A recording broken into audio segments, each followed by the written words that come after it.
Là, Oda m'a vraiment surpris sur la maîtrise de son œuvre. Là, ce qu'il a fait, c'est une masterclass. Et je pense que, que- qu'il y a vraiment des niveaux de lecture. C'est-à-dire que, par exemple, là, la plupart des gens, ils sont passés même plus de 50% des éléments cachés dans le chapitre. Les gens, ils sont passés à côté. Et c'est que quand ils vont regarder des vidéos, etc., ou qu'ils vont relire le chapitre, qu'ils vont retomber sur tous ces éléments.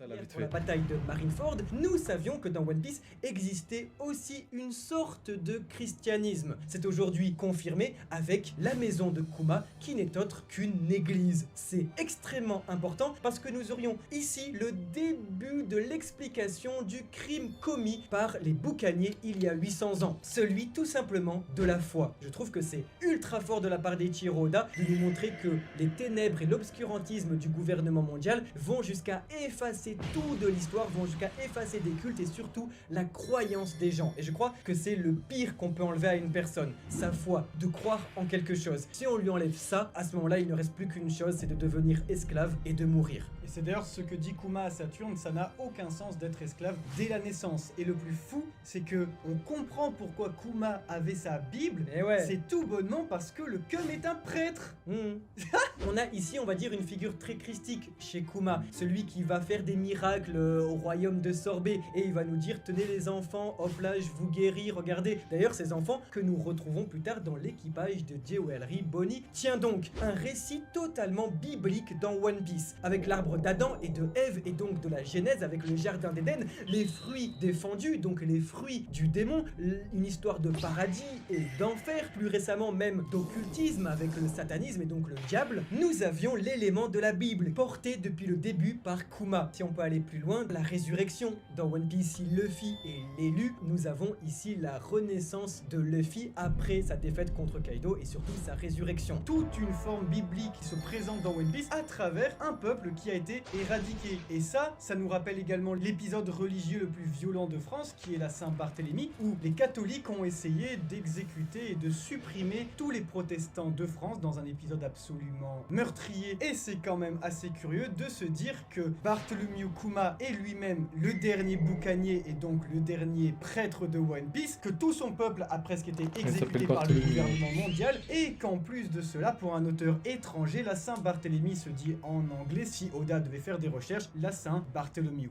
Kuma. Je me demande alors si Oda ne va pas se calquer ici sur le Nouveau Testament pour l'histoire de Kuma à Sorbet. Si je vous dis qu'une personne parfaitement humain, parfaitement divin, va déambuler dans les rues et va faire des miracles, va enlever la douleur des gens et plus tard va se faire condamner pour des crimes qu'il n'a pas commis par un empire romain, et sera même rejeté par le peuple. Et sera rejeté par son peuple. Je me demande ici si nous avons pas du coup une petite figure de Jesus Christ chez Bartholomew Kuma, qui va voir son image être totalement sapée par le gouvernement mondial, qui va donc le transformer en tyran. Bartholomew Kuma, le tyran du royaume de Sorbet. Parce qu'on voit qu'il est parfait. Kuma en profite aussi pour faire ses adieux à Ivankov en lui disant la phrase suivante: je n'oublierai jamais ton visage. Une phrase qui va faire totalement écho au chapitre 560 à Marineford, lorsque Ivankov retrouvait Kuma et disait déjà à l'époque: absolument personne dans ce monde n'oublie mon visage. C'est ouf de voir un auteur qui n'oublie rien de ce qu'il écrit et de ce qu'il dessine, parce que Marineford c'était quand même il y a presque 14 ans, et de voir maintenant Kuma dire je n'oublierai jamais ton visage et Iva dire à Marineford t'as oublié mon visage, c'est quand même super touchant. Et en plus de ça, on a, ça y est, des bribes de bonheur, on a une parenthèse de repos dans la vie de Kuma, et ça va être avec Ginny. Ginny qui est surnommée pour la première fois la gloutonne. Alors on se dit qu'avec les deux enfants là qui vont devenir les membres d'équipage de Bonnie, Ginny doit être la mère de Jewelry Bonnie, fille de Kuma. Mais alors si Eiichiro Oda décide littéralement d'utiliser le lexique de la chrétienté dans son œuvre, il y a un récit très important dont on n'a toujours pas parlé et qui a été retranscrit dans One Piece, c'est celui du déluge, et cela depuis les explications du chapitre 1089 où le narrateur narrateur nous disait que l'attaque de Mother Flame qui avait causé un gigantesque trou avait fait augmenter le niveau de la mer de 1 mètre. On sait aussi que depuis 800 ans, le niveau de la mer a augmenté suffisamment pour engloutir le pays de Wano Kuni. Ceci explique pourquoi ce dernier avait fait des remparts pour se protéger. Ceci explique pourquoi le vieux Wano se trouve sous l'eau. Ceci explique pourquoi Jinbei avait trouvé un poneglyphe dans des ruines sous-marines. Tout simplement parce que le niveau de la mer il y a 800 ans a augmenté. Ce qui nous fait totalement penser au récit du déluge dans l'Ancien Testament. Ouais, c'est vrai. Et d'ailleurs, on parlait justement de, euh, de l'arche de Noé avec le Noah là sur l'île des hommes poissons. Là, on parle du déluge. Après, moi, je suis pas tout à fait d'accord dans le sens où le déluge, je pense pas que c'est à cause de Mother Flame. Je pense qu'en fait, les trois arbres antiques, ils ont un rapport avec les calamités comme ça, tu vois. Je pense qu'ils ont un rapport réel avec tout ça.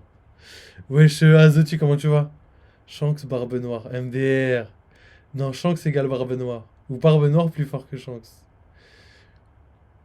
Ouais, bah écoute, tout va bien, frérot. On est là, hein, on fait la vidéo. Hein. Voilà les amis. 1h24 de live, on arrive bientôt à la fin, donc on va passer à l'analyse et aux théories. Je pense que le crime qu'a commis les boucaniers il y a 800 ans, c'est d'avoir déjà de 1 voué un culte à Nika, mais surtout de l'avoir aidé à construire l'arche de Noah. Cette gigantesque arche qui aura demandé la force brute d'un peuple très puissant. C'est ce que nous dit Kuma dans ce chapitre, il a une force plus puissante que les autres, et Ça, par surtout contre, de charpentier hors pair. Et ça, je pense pas. Je pense pas parce que les gens qui ont créé le Noah, ils existent encore. Parce que justement, quand Luffy va casser le Noah, je me rappelle, les rois des mers prennent le bateau, ils l'emmènent avec eux et ils disent on va devoir redemander à ce peuple-là. Du coup, est-ce que ce serait pas plutôt les géants, sachant que l'architecture du Noah, elle ressemble étrangement à un drakkar viking. Donc, à voir. L'Arche Maxime. J'avoue, ça ressemble un peu à l'Arche Maxime. comme par hasard, lorsque Eiichiro Oda a décidé de dessiner pour la toute première fois Important. Kuma Comment enfant, ça, important? c'était en train de porter du bois. Et nous le retrouvons enfin dans ce chapitre, en train de porter, mais surtout de couper du bois. Et si tout cela ne suffisait pas, nous sommes maintenant au chapitre 648 de One Piece. Après que Luffy ait sauvé l'île des hommes poissons de Odie Jones, les rois des mers décident d'emporter Noah dans la forêt sous-marine pour la reconstruire. Et ils le disaient eux-mêmes, et absolument tout le monde l'a oublié. Ils nous disaient que pour la reconstruire, ils auraient besoin de l'aide, mais surtout de la force de ce peuple disparu. Oui, Tout le monde sauf moi, frérot. J'y ai pensé. Comment ça, ce peuple disparu? bien de ce peuple disparu. Le kanji utilisé ici est Ok. celui de Zoku, qui signifie famille dans le sens de peuple, race, et non pas celui de la famille et du clan utilisé par exemple dans la famille Kozuki, dans le clan Kuzuki. Il y a 10 ans, Eiichiro Oda nous disait donc qu'un génocide avait déjà eu lieu, et que ceux qui ont construit l'arche de Noah sont forcément les boucaniers. Forcément, je sais pas, parce que comme je l'ai dit 2 secondes, ils ont dit qu'ils allaient ils devaient redemander l'aide de ces personnes-là. Et si le peuple a disparu, comment redemander l'aide de ces personnes-là? D'ailleurs, j'aimerais bien vérifier vite fait, là, je vais vérifier tout. Donc là, on va faire un petit récapitulatif de tout ce qui s'est passé. Non mais colossal, déjà la vidéo, énorme travail. Après, je pensais qu'ils allaient parler de beaucoup plus de trucs, mais c'est déjà pas mal. Honnêtement, c'est déjà pas mal. Là, on a traité vraiment des plus gros points de ce qui se passe actuellement dans One Piece, et je trouve ça légendaire. Donc travail énorme. J'ai hâte de voir les prochaines vidéos par rapport à ça. Je vais d'ailleurs analyser les vidéos de Goji. Ryo Sensei, s'il en sort une, frère, ça fait plus d'un mois, il a pas sorti de vidéo. Enfin, que sur sa chaîne secondaire et pas de grosses vidéos, théorie, analyse. Donc, ça y est, Ryo Sensei, il veut plus sortir de vidéo, il a dit. Alors, donc, pour récapituler, on a parlé des Rocks. On a parlé de Roger. On a parlé du trésor de la ruche capturé par les Tenryubito. On a parlé des potentiels du justement trésor qui ça pourrait être. On a abordé légèrement les armes antiques. On a parlé du passé de Kuma, on a parlé d'énormément de choses. En vrai, ce chapitre, il est colossal. Il est colossal dans la quantité de travail que Oda a apporté, mais il est colossal aussi dans la quantité d'informations qu'on a. On peut traiter énormément d'informations. Déjà, la plupart des personnages qui sont en fond, personne les a vus.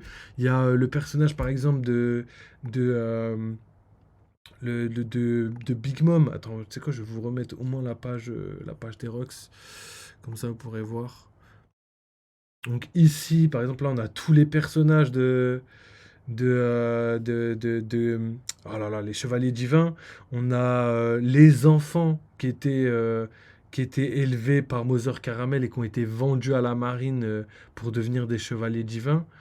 Euh, on a, ah là, mais même on a des petites ressemblances, j'ai adoré là. Je l'ai dit déjà dans une vidéo que les ressemblances de Ace et Roger, les ressemblances de Luffy et Garp, non, trop lourd. En vrai, il a vraiment du bon taf. Attends, juste la page des Rocks. Voilà. Donc ici déjà, regardez, c'est qui lui là? Il y a un personnage caché. Donc lui, c'est la personne qui a recueilli Big Mom quand elle était petite. Donc c'est le mec qui découpe les trucs là, le chef de Big Mom qui découpe et qui peut transformer des trucs en nourriture. Ça, personne l'a vu. Ça, c'est un truc de ouf. Après, on a parlé de plein de choses. On a parlé de Griffman, comme il l'appelle euh, le Mont Corvo. Et cet homme utilise des griffes. J'avais le nom avant, je m'en souviens plus. C'est comme Wolverine là, mais c'est des griffes que tu enfiles ta main dedans. Et on sait que Barbe Noire utilise les mêmes griffes. Donc est-ce que ça pourrait être un parent à Barbe Noire ou est-ce que ça pourrait être quelqu'un en rapport avec Barbe Noire? Très très probable, surtout que il y a un monde où Barbe Noire c'est pas le fils de Xebec et comme Luffy c'est pas le fils de Roger. Ensuite on a énormément de personnages. On a Captain Jones. Là, on a deux personnages, je les connais pas, mais tu verras, il y a quelqu'un qui va nous ramener une théorie pour nous dire que lui et lui, on les connaît, tu vois. Euh, Shiki, le Mont Corvo, ils ont été légendaires. Ils nous ont fait une théorie masterclass. Et en fait, Shiki, ce serait quelqu'un qui vient de Wano. Parce qu'à Wano, on avait vu la personne qui pouvait changer de visage en touchant les gens, là. Et qui avait le fruit de Bonclé aujourd'hui. Et ben cette personne-là, elle pouvait prendre l'apparence de Shiki le lion d'or. Donc en fait, Shiki, ça se pourrait que ce soit un Kuruzomi. Et je trouve la théorie vraiment pas mal quand on connaît tous les détails, tu vois. Ensuite, ici, on a sûrement Wang Zi, parce que Wang Zi lui ressemble un peu à un chinois, donc je pense que ça le fait. Et ici, on a H d'argent. Donc je sais pas qui ça pourrait être, tu vois. Donc énormément de personnages cachés, franchement, il a fait vraiment un taf de malade, j'ai vraiment kiffé. Ensuite, ici, on a quoi? On a donc d'autres chevaliers divins, mais on a surtout un mec qui vient d'Elbaf, dans l'équipage de Roger. Est-ce que ce mec-là, on va le revoir bientôt quand Luffy sera sur Elbaf? Bah, ma main est coupée, j'en suis quasiment sûr. Ensuite, là, il a été malin l'auteur parce qu'il n'a pas mis le bateau en entier de Roger. J'aurais bien voulu savoir si l'œuf, il était là. Parce qu'il y a aussi une théorie de malade que mon corbeau nous a dit là, actuellement, comme quoi l'œuf, ce serait l'œuf de Shirahoshi. Bon, moi, je pense pas que ce soit l'œuf de Shirahoshi, mais comme quoi ce serait le trésor de la ruche, et que le trésor de la ruche, ce soit l'œuf que Roger avait, et que ce soit l'œuf d'une armantique.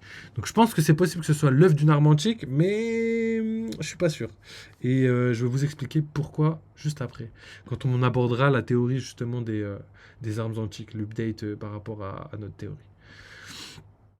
Donc voilà, juste pour vous dire qu'il y a une somme colossale d'informations qui ne sont pas données au premier abord, mais qu'il faut bien regarder les cases dans les moindres détails, les personnages cachés en fond, etc.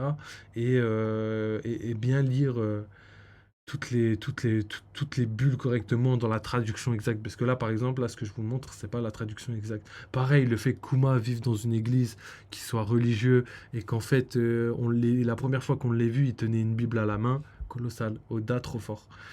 Vraiment, il nous a fait masterclass sur masterclass. Ça, on dirait, ce chapitre, il a été écrit il y a plus de 10 ans. Et qu'en fait, il a juste posé les trucs, tu vois. Et là, pareil, donc ça, c'est les deux personnages qui font partie de l'équipage de Bonnie. Et, Ginny, ce serait la mère de Bonnie, parce qu'on l'appelle déjà la gloutonne. Enfin, Kuma l'appelle déjà la gloutonne. Et aussi la référence qu'il a fait à Ivankov, quand Kuma, il dit, ouais, Ivankov... Là, je crois que c'est là, je n'oublierai. Quand Ivankov part, il dit je n'oublierai jamais ton visage. Je crois que c'est juste avant. Il dit voilà, je pars profiter de ma liberté. Et il dit je n'oublierai jamais ton visage. Et la première fois qu'on voit Ivankov et Kuma se voir là, quand ils sont à Marineford, il lui dit ouais, ton visage, je l'ai pas oublié. Donc, ça, masterclass, mon corbeau nous a rappelé ça, c'est colossal. Donc là, je suis en train de recommencer One Piece. Je l'ai dit plein de fois, mais j'en suis pas encore là. J'en suis à Jaya, là, je suis bientôt à l'île dans le ciel, là. Et on va checker tout ça, hein. On va sûrement voir tout ça apparaître. Et de toute façon, à chaque fois que j'avance dans les chapitres et que je vois des informations importantes, je les note. J'ai une note exprès et je noterai tous les mystères non résolus encore qui a été dit dans l'œuvre. Donc voilà pour le chapitre. Maintenant, ce que j'aimerais bien traiter, c'est ce qu'on a dit tout à l'heure par rapport au Noah. Chapitre, je vais mettre Roi des mers et Noah. Parce qu'en fait, ils ont dit comme quoi 648, je pense que c'est ça. Ils ont dit comme quoi le Noah, ce serait les boucaniers qui l'auraient créé. Le problème de ça, c'est que pour le réparer, ils ont besoin de faire appel à un peuple spécial. Et si c'est les boucaniers, le peuple est décimé. Donc ça va être compliqué de leur demander de fabriquer quelque chose alors que ils sont pas là, quoi. Ça va être, ça va être chaud de ouf. Du coup, ah ouais, par contre, je vais changer vite fait l'image au cas où, parce que des fois, ils aiment bien nous mettre des images qu'on n'a pas très très envie de voir. Ok, donc là, je vais vous passer l'image. Et du coup, ça va, il n'y a rien de bizarre. Donc, là, ils disent le bateau est complètement détruit. Ce serait bien si on pouvait le réparer. Est-il encore utilisable? Qui sait? Si nous voulons le réparer, nous allons avoir besoin de leur force, mais les temps ont changé. Je pense qu'on peut encore le réparer. Je l'espère. Jusqu'au délai promis. Donc ça veut dire que déjà ils sont au courant du délai, qui discutent entre eux et qui savent très bien tout ce qu'ils ont besoin de savoir sur la prophétie. Donc comment ils ont fait pour savoir, je sais absolument pas, mais c'est colossal. Et il parle aussi de Roger, quand Roger pouvait entendre la voix de toute chose, et que Luffy pouvait faire exactement la même chose. Ouais, c'est vrai. Donc à voir. Et Luffy, s'il peut faire ça, je pense que c'est parce que c'est le dieu du soleil, comme on avait vu par rapport à ça, et que les armes antiques aussi peuvent entendre la voix de toute chose. Et aussi Abyss dans le hors-série qui a le fruit du démon qui permet d'entendre la voix de toute chose. Il est bizarre ce fruit d'ailleurs. Enfin voilà, donc on a eu les informations par rapport à ça. Alors là, on va récapituler tout ce qu'on n'a pas encore dit par rapport à tout ça. Qu'est-ce qu'on n'a pas encore dit? Donc là, je pense que le mieux, c'est de traiter toutes les informations qu'on n'a pas réellement besoin actuellement et peut-être s'attarder sur les choses les plus importantes. Donc on est déjà à 1h37 de live, donc ça va être compliqué de tout condenser en un seul point. Enfin, dans un point plus rapide, tu vois, mais on va faire le maximum. Donc déjà, on va parler des Rocks. Donc on a déjà appris qu'il y avait énormément de choses, qu'on connaissait énormément de choses par rapport aux Rocks, par rapport à je sais pas moi, à Shiki, etc., à Big Mom, avec, comme je vous ai montré tout à l'heure, la personne qui était là, comment il s'appelle, le capitaine, j'ai vraiment pas son nom, celui qui découpe tout et que tu peux manger, tout ce qui découpe, ça se transforme en nourriture, et du coup, la nourrit Big Mom. Donc déjà, juste ça, le fait qu'il y ait des personnages colossaux, vraiment, là, Oda m'a vraiment surpris sur la maîtrise de son œuvre. Là, ce qu'il a fait, c'est une masterclass, et je pense qu'il y a vraiment des niveaux de lecture. C'est-à-dire que, par exemple, là, la plupart des gens, ils sont passés même plus de 50% des éléments cachés dans le chapitre. Les gens, ils sont passés à côté. Et c'est que quand ils vont regarder des vidéos, etc., ou qu'ils vont relire le chapitre, qu'ils vont retomber sur tous ces éléments. Et encore pas tous les éléments. Moi, j'avais saisi 90%, j'avais même pas saisi 100% du chapitre. Et là, je découvre encore des trucs, je théorise encore des trucs. Et franchement, je suis assez surpris de ce qui se passe et assez content de voir qu'il y a certaines choses qui vont dans mon sens. Donc les Rox, on n'a pas plus d'informations. Tout ce qu'on sait, c'est que Xebec montre pas sa tête. Mon Corvo, il pense que Xebec, c'est le père de Baggy. Donc dans la symbolique, ça me dérangerait pas.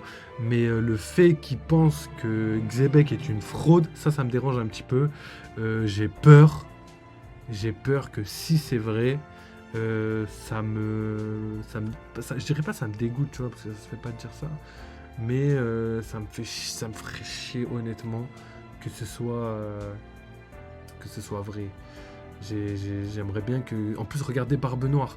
Barbe Noire, il doit hériter de la volonté de Xebec et devenir l'antagoniste final du manga. Si Xebec c'est une fraude, c'est-à-dire que Barbe Noire héritera du côté fraude en fait, ça va tout détruire. En vrai, ça va tout détruire.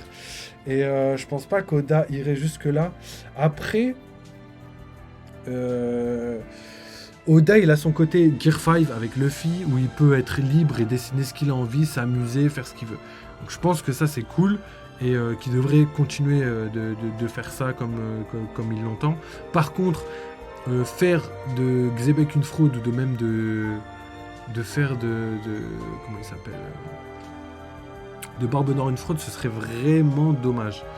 Et je sais pas si vraiment... D'ailleurs, c'est pour ça que, par exemple, si Baggy c'est le fils de de Xebec, et qu'il a hérité pas de sa volonté, mais juste de sa génétique, ce serait lourd de ouf, parce que ce serait quelqu'un qui a un corps hyper puissant, mais qui n'a pas la volonté propre de exécuter. Donc ça serait cool. Ça voudrait dire qu'il serait très fort, mais qui serait pas assez mentalement fort pour pouvoir être roi des mers, etc., etc. C'est pour ça d'ailleurs qu'il se fait soulever facilement par Crocodile ou par que...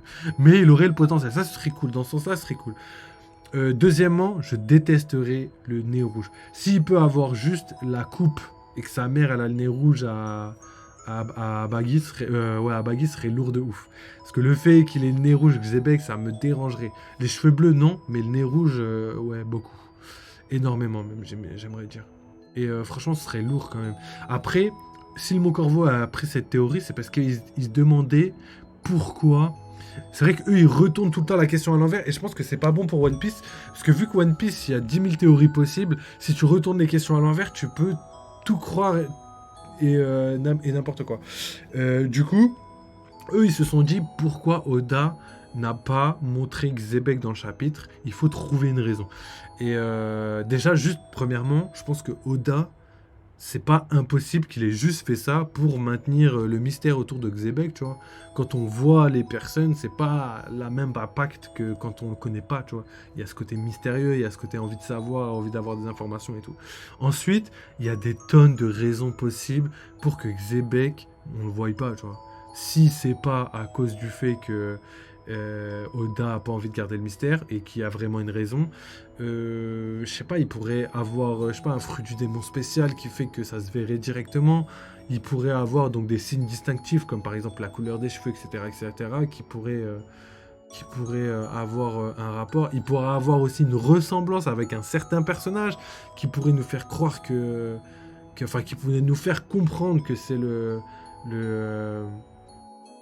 père de quelqu'un, tu vois, donc pas forcément de ou le frère de quelqu'un, tu vois, donc pas forcément de Baggy, mais que ça pourrait être quelqu'un d'autre. Donc c'est peut-être pour ça plus que ce serait pile poil le fils de Baggy, mais ce qui est pas impossible, tu vois, ce qui est vraiment pas impossible. Je dis pas que c'est impossible, c'est juste pas ce que je vais privilégier maintenant. Il y a vraiment énormément de raisons pour laquelle Xebec pourrait avoir pourrait ne pas montrer sa tête parce qu'il aurait une raison valable ou pas, comme je le dis tout à l'heure. Donc voilà, pour l'équipage des Rox, je pense qu'on a tout traité. Donc énormément de mystères. On va passer au trésor de la ruche et on va arrêter avec tout ce qui est pirate de God Valley. Donc à part Roger, on va en parler vite fait. Donc le trésor de God Valley. On a parlé, il y a 3 raisons possibles, même 4 raisons possibles pour le Mont Corvo. Donc la première, c'est celle que tout le monde imagine, c'est la plus logique, c'est que ce soit un fruit du démon. Donc on a vu qu'il y avait des fruits du démon, on a vu qu'ils ont récupéré le fruit de Kaido, le fruit du Nikyu no Mi. On a vu qu'ils ont récupéré aussi plein d'autres choses, tu vois, qu'ils ont volé le trésor. Donc ça pourrait être, comme ils ont dit, soit un des fruits du démon qu'on connaît pas encore, soit un fruit du démon de Kaido, soit un fruit du démon. Ils ont même pas passé à Luffy. Ils se sont dit peut-être que c'est le Gomu Gomu et que là le gouvernement mondial avait mis la main dessus, mais par un heureux hasard, ils se le sont fait voler juste avant. Donc possible, surtout qu'ils ont fait un parallèle avec le Captain Jones, comme quoi le Captain Jones aurait pris le fruit avant de partir, vu que c'est lui qui aurait les plus grands trésors de ce monde, et ce serait logique d'un côté qu'il réussisse à avoir le trésor de la ruche. Donc à voir, qu'il l'ait gardé, après qu'il l'ait égaré, qu'il soit mort, que je sais pas, quelqu'un d'autre le récupère, qu'il transite entre chaque personne. En fait, il y a plein de raisons possibles, on verra bien. Et par contre, je doute que ce soit sûr que ce soit ça. Mais il y a des possibilités pour que ce soit ça. Ensuite...